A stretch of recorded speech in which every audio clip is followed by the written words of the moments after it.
In this video, we will look at the basics of working with a Fluence Excel grid.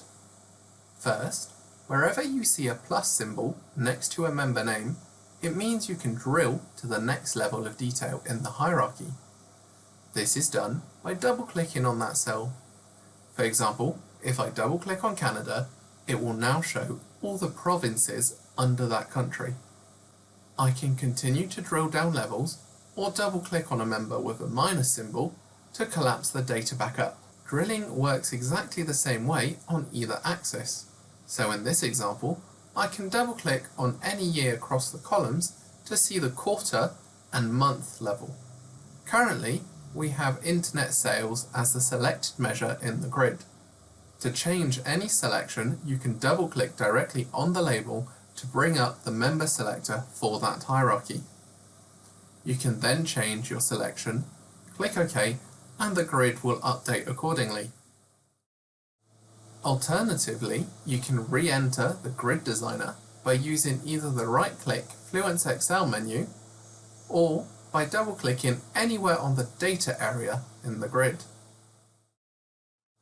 You can also design the grid by opening the task pane from the ribbon, which will allow you to see your changes immediately as you make them. Whichever method you use to edit the grid is entirely up to you. You can add additional hierarchies and rearrange your grid design, including multiple hierarchies on one axis.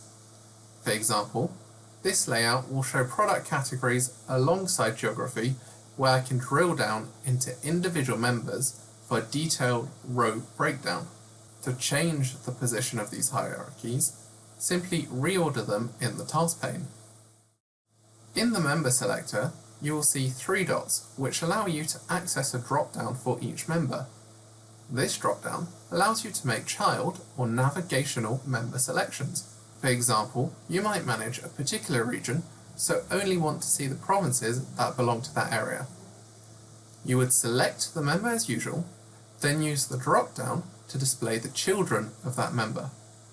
This list is dynamic, so if your data changes in the future, the selection will automatically take into account that change.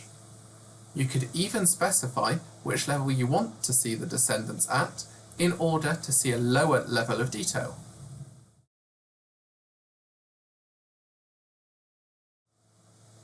In the toolbar, you will also see this button which allows you to toggle between the level view.